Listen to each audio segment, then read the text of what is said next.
Hello guys, मैं हूँ mythology expert और आज जो मैं स्टोरी आपके लिए लेकर आया हूँ वो राजा बलि के बारे में है। So without further do let's just jump into it.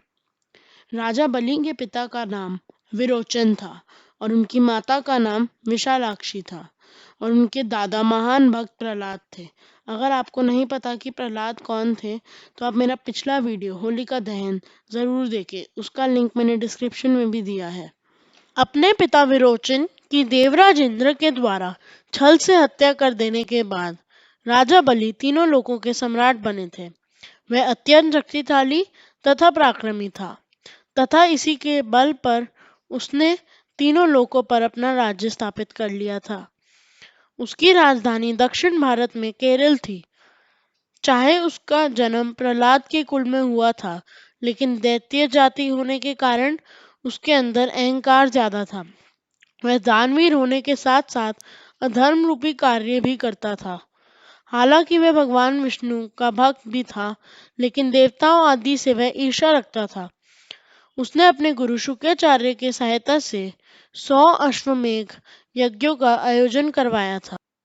99 यज्ञों का वह सफलतापूर्वक आयोजन कर चुका था और यदि वह 100वां यज्ञ भी निर्विघ्न आयोजित कर लेता तो देवताओं के राजा इंद्र के पद पर वह हमेशा के लिए आसीन हो जाता।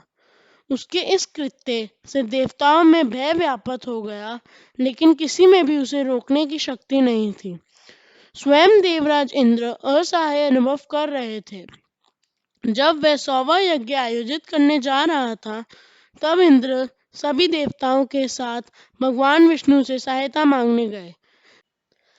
जब भगवान विष्णु को बलि के द्वारा 100वां यज्ञ करने तथा उसके प्रभाव का ज्ञान हुआ, तब उन्होंने धरती पर अवतार लेने का निश्चय किया। क्योंकि राजा बलि उनके प्रिय भक्त प्रहलाद का पोता था, इसीलिए वह उसका वध नहीं करना चाहते थे। इसीलिए उन्होंने उसका अहंकार दूर कर इंद्र को फिर से स्वर्ग के आसन पर बिठाने के लिए एक योजना सोची। इसके लिए भगवान विष्णु ने एक छोटे ब्राह्मण का अवतार लिया, जिसे बटुक ब्राह्मण अवतार भी कहा जाता है। इसके बाद वे राजा बलि की यज्ञशाला में गए तथा कुछ मांगने की इच्छा प्रकट की। राजा बलि द्वार पर आए किसी ब्राह्मण को खाली हाथ वापस नहीं भेजते थे, इसीलिए वह यज्ञ शुरू करने से पहले ब्राह्मण को दान देने की इच्छा से बाहर आया गया। भगवान विष्णु ने वामन अवतार में उससे 3 पग धरती मांगी, जिस पर राजा बलि को आश्चर्य हुआ। गुरु शुक्राचार्य ने उसे रोकने का प्रयास किया, लेकिन राजा बलि ने अपने दानवीर व अहंकारी स्वभाव के कारण ब्राह्मण को 3 पग धरती देने का संकल्प ले लिया। इसके पश्चात भगवान विष्णु ने अपना अवतार आकाश तक बड़ा कर लिया, जो संपूर्ण लोकों में फैल गया। उन्होंने अपने एक पग में संपूर्ण पृथ्वी तथा दूसरे पग में स्वर्गलोक नाप लिया। तीसरे पग को रखने की अब कोई जगह नहीं बची थी।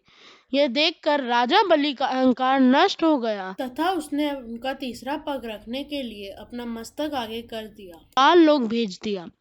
इस प्रकार राजा बलि के हाथों से स्वर्ग तथा पृथ्वी का अधिकार छिन गया और अब वह पाताल लोक में रहने लगा।